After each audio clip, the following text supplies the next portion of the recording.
Bismillahirrahmanirrahim. Assalamualaikum warahmatullahi wabarakatuh. Selamat malam, salam sejahtera untuk kita semua. Yang kami hormati pasangan calon presiden, wakil presiden nomor urut 1, Bapak Haji Anies Rashid Baswedan dan Bapak Abdul Muhaimin Iskandar. Yang kami hormati pasangan calon presiden, wakil presiden nomor urut 2, Bapak Haji Prabowo Subianto dan Bapak Gibran Rakabuming Raka. Yang kami hormati pasangan calon presiden, wakil presiden nomor urut 3, Bapak Haji Ganjar Pranowo dan Bapak Haji Muhammad Mahfud MD. Yang kami hormati pimpinan partai politik peserta pemilu tahun 2024 yang mendampingi para calon. Yang kami hormati Ketua Komisi Pemilihan Umum, tadi mengkonfirmasi bahwa beliau masih di DPR. Yang kami hormati Ketua Badan Pengawas Pemilu. Yang kami hormati Kepala Kepolisian Republik Indonesia, dalam hal ini diwakili oleh Bapak Kabar Eskrim. Yang kami hormati Jaksa Agung Republik Indonesia yang diwakili oleh Bapak Jampitsus. Yang kami hormati Ketua Dewan Pengawas, beserta para anggota Dewan Pengawas, rekan-rekan pimpinan Komisi Pemberantasan Korupsi, sudah pada cukup terkenal, jadi nggak perlu dikenalkan lagi, Pak ya. Yang kami hormati rekan-rekan media dan seluruh hadirin yang berbahagia. Konsep ini didraft oleh Kedeputian Pendidikan dan Peran Serta Masyarakat. Saya tinggal diminta untuk membacakannya. Disertakan pantun dan saya wajib katanya untuk membacakannya gitu. Kalau kemudian pantun ini bagus, tidak bagus, maksud saya tanggung jawabnya ada pada penciptanya. Tapi kalau pantun ini bagus, lihatlah siapa yang membacanya gitu. Dari Cikini ke Gondang Dia, bawa kompers ke rumah kakak. Malam ini kami bahagia ada capres cawapres mampir ke KPK. Bapak Ibu sekalian yang kami hormati, Paku Integritas adalah salah satu program kerja dari Kedeputian Pendidikan dan Peran Serta Masyarakat Komisi Pemberantasan Korupsi. Di samping kerja lainnya, program kerja lainnya seperti politik cerdas berintegritas yang tadi dipaparkan oleh pembawa acara. Paku Integritas sejauh ini telah dilaksanakan kepada sejumlah penyelenggara negara, mulai dari para menteri kabinet dengan pasangannya masing-masing, para pejabat gubernur, bupati, wali kota, termasuk pejabat-pejabat eselon 1 dari berbagai kementerian dan lembaga telah diikutsertakan di dalam giat Paku Integritas ini. Demikian dengan politik berintegritas, cerdas berintegritas. Tidak kurang dari 20 partai nasional dan 6 partai lokal telah diikutkan di dalam giat PCB dimaksud. Jadi dengan ini kami ingin menyampaikan bahwa giat pada malam hari ini bukanlah giat dadakan atau giat ikut-ikutan, atau istilah trennya barangkali numpang tenar, pansos. KPK pansos pada situasi lembaga yang sedang dalam musim tidak baik-baik saja saat terpuruk, tergerus dari rasa kepercayaan masyarakat. Ingin kami sampaikan bahwa giat ini sekali lagi adalah program kerja pada Komisi Pemberantasan Korupsi sebagai wujud penegakan pencegahan anti korupsi. Terima kasih kami ucapkan kepada seluruh pihak yang telah memberikan dukungan untuk berlangsungnya kegiatan ini, mulai dari Ketua Komisi, maksud kami mulai dari Komisi Pemilihan Umum, Bawaslu tentu saja beserta DKPP yang telah memberi restu atas pelaksanaan daripada kegiatan pada malam hari ini. Terima kasih juga terutama kepada ketiga calon pasangan yang hadir atas undangan kami ini. Tiga pasangan telah bersedia hadir atas undangan ini. Meskipun sebenarnya namanya undangan bisa hadir, bisa nggak hadir gitu. Mungkin ini bedanya undangan dengan panggilan gitu. Meskipun belakangan ini ada fenomena barangkali, panggilan pun kadang tidak dihadiri juga gitu. Sekali lagi terima kasih kepada ketiga pasangan yang telah bersedia untuk hadir pada forum kali ini. Korupsi merupakan extraordinary crime, tadi telah disampaikan, kejahatan yang luar biasa. Korupsi mengancam cita-cita memakmurkan dan mesejahterakan, tentu sudah kita mengerti bersama.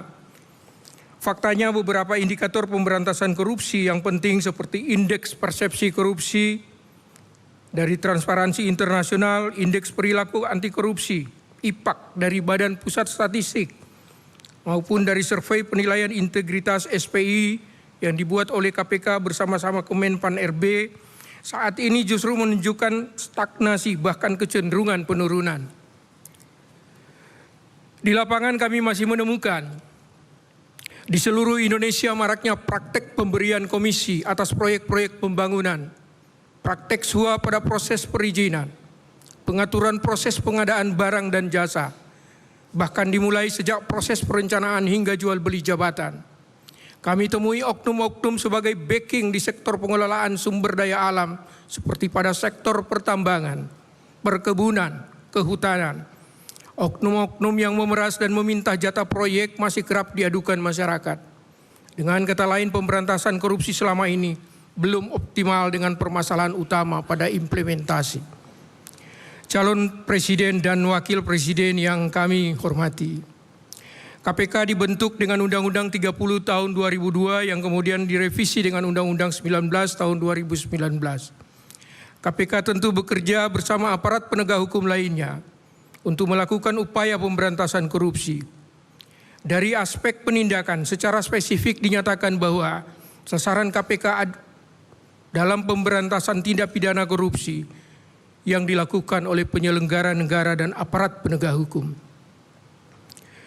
Bapak Ibu sekalian hadirin yang kami hormati, secara garis besar tugas dan wewenang daripada Komisi Pemberantasan Korupsi mulai dari upaya pencegahan, pengadministrasian dan pemeriksaan laporan harta kekayaan penyelenggara negara, penerimaan laporan dan penetapan gratifikasi, penyelenggaraan pendidikan anti korupsi dan partisipasi masyarakat, monitoring atas sistem penyelenggaraan pemerintahan, koordinasi dengan instansi pelayanan publik, Kementerian Dalam Negeri, pemerintah daerah, provinsi, kabupaten, kota, serta kementerian lembaga yang melaksanakan pelayanan publik, bidang penindakan, kewenangan penyelidikan, penyidikan, penuntutan, dan eksekusi, koordinasi dan supervisi dengan instansi aparat penegak hukum, Kepolisian Republik Indonesia, Kejaksaan Agung, Badan Pengawasan Keuangan, dan Pembangunan BPKP maupun Badan Pemeriksa Keuangan. Pada kesempatan ini kami ingin menyampaikan beberapa hambatan penting yang menurut kami dapat diselesaikan dengan komitmen yang kuat dari Presiden dan Wakil Presiden yang terpilih nantinya. Kami percaya ketika terpilih nanti, Presiden akan menjadi Panglima Pemberantasan Korupsi, yang akan memimpin para pembantunya yang akan mengkoordinasikan partai politik baik dari koalisi pendukung maupun partai politik lainnya untuk bersama-sama dengan elemen masyarakat melakukan pemberantasan korupsi. Pemberantasan korupsi harus ada pada semua ruang dan waktu. Pemberantasan korupsi tidak hanya ada pada saat ada kepentingannya. Beberapa hal yang kami minta untuk mendapatkan perhatian. Yang pertama, penguatan instrumen laporan harta kekayaan penyelenggara negara (LHKPN).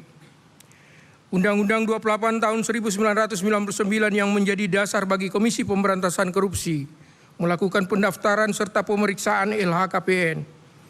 Namun tidak menyebutkan, undang-undang ini tidak menyebutkan sanksi yang tegas selain sanksi administrasi untuk ketidakpatuhan terhadap kewajiban.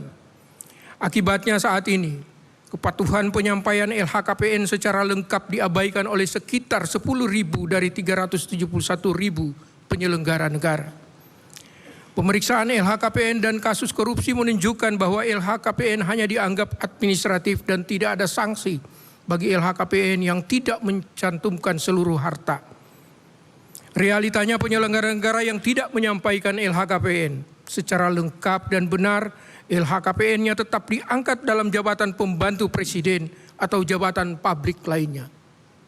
Untuk itu, Komisi Pemberantasan Korupsi meminta komitmen nyata dari calon presiden dan calon wakil presiden ketika nanti terpilih untuk menguatkan peran LHKPN dengan pemberian sanksi berupa pemberhentian dari jabatan publik kepada pembantu presiden atau pimpinan instansi yang lembaganya tidak patuh terhadap kewajiban penyampaian LHKPN secara lengkap.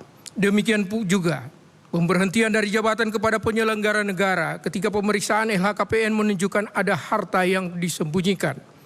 Kami mohon agar presiden dan calon presiden terpilih nantinya menjadikan LHKPN dan hasil pemeriksaan LHKPN sebagai salah satu kriteria bagi promosi pengangkatan seseorang dalam jabatan publik. KPK siap menyampaikan hasil pemeriksaan LHKPN pada presiden untuk ditindaklanjuti. Berikutnya, koordinasi dan supervisi. Koordinasi dan supervisi menjadi dua dari tugas utama yang diamanatkan Undang-Undang Nomor 19 2019 kepada Komisi Pemberantasan Korupsi. Ingin kami sampaikan pada forum ini, kewenangan yang diberikan undang-undang pada Komisi Pemberantasan Korupsi sebagai koordinator dan supervisor penanganan perkara-perkara tindak pidana korupsi tidak dan atau belum berjalan sebagaimana mestinya, meskipun telah memiliki pijakan aturan, regulasi sebagai pedoman dalam pelaksanaan tugas tersebut.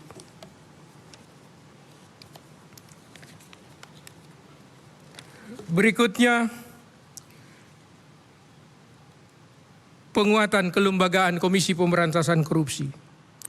5 orang pimpinan Komisi Pemberantasan Korupsi dan Dewan Pengawas akan dipilih melalui mekanisme yang sudah ditetapkan dalam Undang-Undang 19 2019.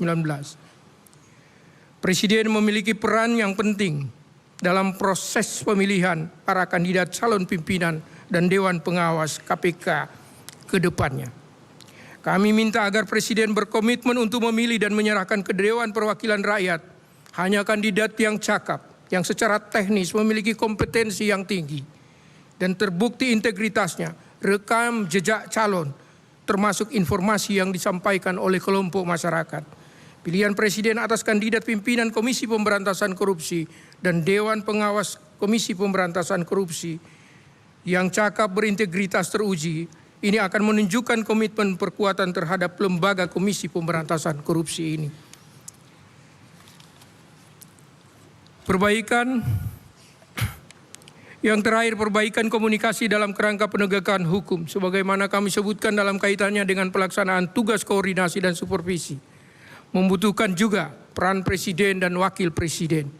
Komunikasi yang lebih efektif antara Komisi Pemberantasan Korupsi dengan Kejaksaan Republik Indonesia, Kepolisian Republik Indonesia, termasuk dengan Tentara Nasional Indonesia harusnya dapat difasilitasi oleh Presiden dan Wakil Presiden.